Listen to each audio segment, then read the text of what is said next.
Here we are, we're going to practice some feel and distance control. So right here I've got 2 tees set up, and I've got 4 tees set up down here. Those tees are just indicative of where we want the ball to finish. That's about a club length apart. The goal here is to putt to 10 metres and to roll the ball in between that 10 metre area. So it's got to finish between the 2 back tees and the 2 front tees. The ball can be a bit on the right or a bit on the left, that doesn't matter. There's no hole down there, so it's not target based, it's distance based. So you might say, for example, this week I'm going to concentrate on 10 metre putts. We've got a pretty flat putting surface here. It may be a little bit right to left, but it's pretty flat. So if you were to practice this, say 30 minutes on Monday and 30 minutes on Friday, by the time Saturday comes around, you're going to have a feel for 10 metres. What is 10 metres? Well, you're going to have to maybe start pacing your putts out when you're out in play and you're in competition mode.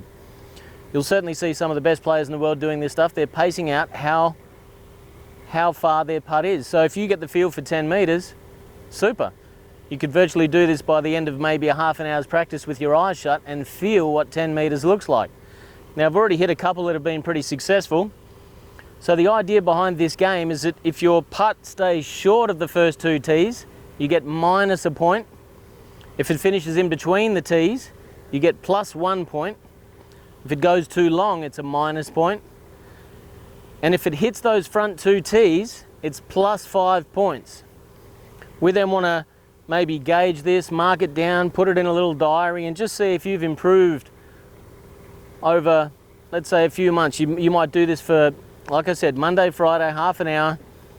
Start mapping out and see how good you can get at 10 metres, because if you can get really good at 10 metres, well, you can get pretty good at 12 metres, you'll get a feel for what 8 metres is, and so on and so forth. So here we go, we're going to try and demonstrate what 10 metres feels like here.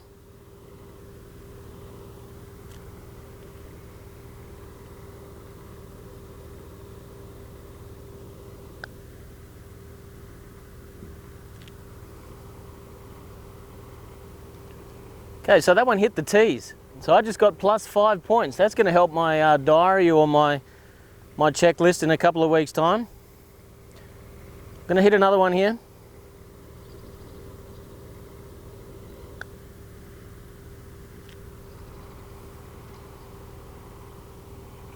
That one's finished a little short, so that's minus a point. So I've got plus 2 points. The first 2 putts were plus 2. Third one hit the tees. That's plus 5, so I've got plus 7 in total. And I've just had a minus because I've left it short, so I'm down to plus 6. So you can see, after a little bit of practice with this at 10 metres, you're going to get real good from 10 metres. You're going to at least get a feel for it. And just remember, with distance putting, you're going to reduce your 3 putts. You're going to get really good at lag putting and feeling what 10 metres is. You'd much rather have some tidy up putts from this sort of distance rather than from 2 metres or something like that. So practice this drill twice a week, half an hour. For sure you'll reduce your amount of 3 putts, you'll increase your amount of tap-ins. Tap-ins are the best, and your feel will become much better. We do this deliberately without a hole because we're not interested in holing out these putts. I mean, of course we would be happy to hole these putts out for sure at 10 metres, that'd be great.